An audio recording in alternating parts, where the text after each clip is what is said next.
Hi guys, welcome to my channel. I hope you all are fit and fine.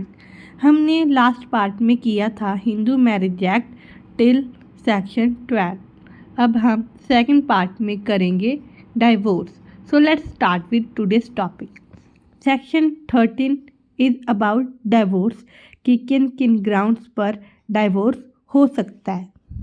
So first clause में बताया गया है कि कोई भी पार्टी आइदर हस्बैंड और वाइफ पेटिशन फाइल कर सकते हैं वेदर उनकी marriage before commencement of this act हुई है या after commencement of this act हुई है, तो वो डिक्री ऑफ डिवोर्स पास कर सकते हैं against the other party on the following grounds and this grounds are if either party commits adultery मतलब उनका एक्स्ट्रा मैरिटल अफेयर हो, और वन क्लॉज ए में बताया गया है इफ़ कोई पार्टी क्रूएलिटी कर रही हो। The third ground is if the other party has deserted the petitioner for a period of not less than 2 years immediately preceding the presentation of the petition। petition file करने के 2 साल तक कोई party है वो दूसरी पार्टी को छोड़कर चली गई हो। अदर ग्राउंड इज़ अगर दूसरी पार्टी ने कोई और रिलीजन में कन्वर्जन कर लिया हो, या थर्ड ग्राउंड है कि कोई दूसरी पार्टी है इज़ ऑफ अनसाउंड माइंड, उसे कोई मेंटल डिसऑर्डर हो, और ऐसा मेंटल डिसऑर्डर हो कि जो पेटिशनर पार्टी है उसका रिस्पोंडेंट पार्टी के साथ रहना बहुत ही मुश्किल हो। एक्सप्लेनेशन पार्ट में mental disorder and psychopathic disorder की डेफिनेशन दी गई है, वेयर मेंटल डिसऑर्डर का मीनिंग है कोई भी मेंटल इलनेस या इनकम्प्लीट डेवलपमेंट ऑफ माइंड या कोई ऐसे तरह का डिसऑर्डर या disability of mind which include schizophrenia. B clause में साइकोपैथिक डिसऑर्डर के बारे में बताया गया कि कोई ऐसा डिसऑर्डर या डिसेबिलिटी ऑफ माइंड जिससे कोई दूसरी पार्टी है वो बहुत ही एग्रेसिव और सीरियसली इरिस्पॉन्सिबल कंडक्ट करे दूसरी पार्टी के अगेंस्ट, वेदर उसके लिए मेडिकल ट्रीटमेंट चाहिए हो या ना चाहिए हो।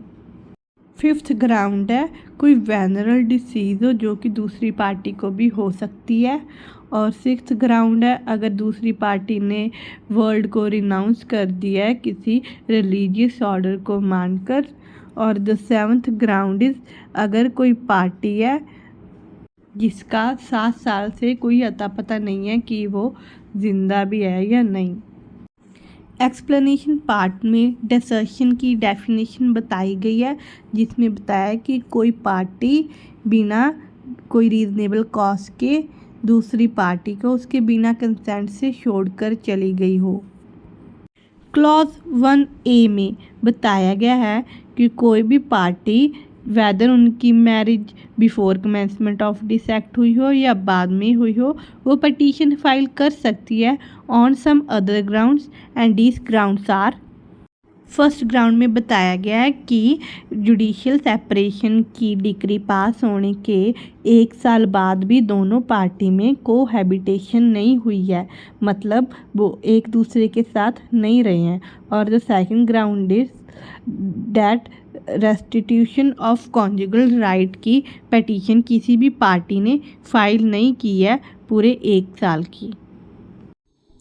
The first ground is that अगर जो वाइफ है उसने अपने हस्बैंड के साथ जब मैरिज की उससे पहले उसकी एक और वाइफ थी जो कि ज़िंदा थी, मतलब उसने बाइगमी कमिट की है, तो वाइफ फाइल कर सकती है पेटिशन डाइवोर्स की।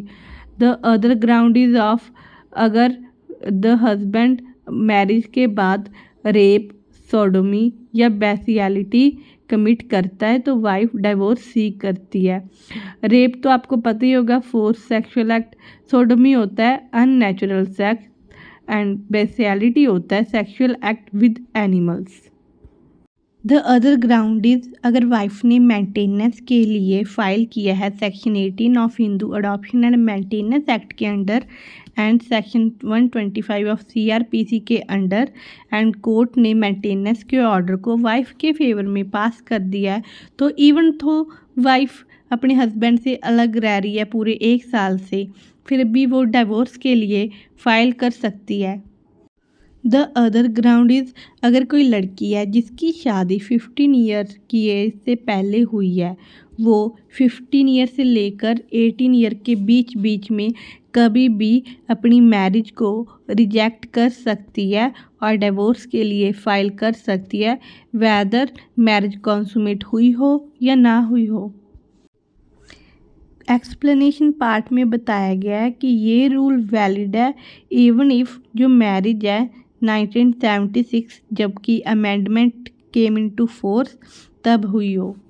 सेक्शन 13A में alternative relief in divorce proceeding के बारे में बताया गया है कि अगर कोई पार्टी पटिशन फाइल करती है डिवोर्स की except on the ground mention in clause 2, 6, 7 of sub section 1 of section 13, तो कोर्ट डिवोर्स की जगह जुडिशियल सेपरेशन की डिक्री भी पास कर सकती है। 13B सेक्शन बात करता है डिवोर्स बाय म्यूचुअल कंसेंट, जिसमें दोनों पार्टीज मिलकर डिवोर्स की पटिशन फाइल कर सकती हैं। सेक्शन 14 में बताया गया है कि मैरिज होने के 1 साल के बीच में डिवोर्स की पटिशन नहीं फाइल कर सकते। इसका एम है दूसरी पार्टी को एडजस्ट होने के लिए टाइम देना और अपने इशू रिजॉल्व करना, लेकिन इसमें भी एक एक्सेप्शन है। अगर जो दूसरी पार्टी है वो बहुत ही ज़्यादा क्रूअल हो और एक्सेप्शनल हार्डशिप फेस करनी पड़े तो कोर्ट 1 साल से पहले भी डिवोर्स की पटिशन फाइल कर सकती है। सेक्शन 15 में बताया गया है क्या डिवोर्स पर्सन दोबारा से शादी कर सकता है। इसमें बताया गया है कि अगर डिवोर्स की डिक्री कोर्ट ने ग्रांट कर दी है तो कोई भी party is free to remarry, but उनको कुछ कंडीशंस को फुलफ़िल करना होगा और वो कंडीशंस है कि कोई भी अपील फाइल नहीं की है डिवोर्स के अगेंस्ट दूसरी पार्टी ने। अपील का time generally after the date of judgement 90 days होता है।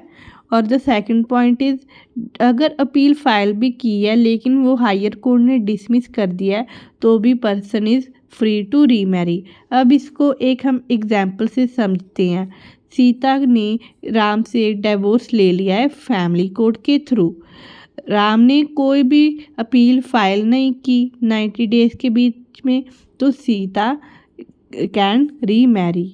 एग्जाम्पल 2 में हम समझते हैं if Ram file the appeal और हाई कोर्ट ने रिजेक्ट कर दी तो भी सीता शादी दोबारा से कर सकती है। अब इसमें एक इम्पॉर्टेंट पॉइंट नोट करना है कि हमें शादी अपील फाइल होने के बाद तभी करनी है जब अपील ओवर हो जाए या डिसमिस हो जाए।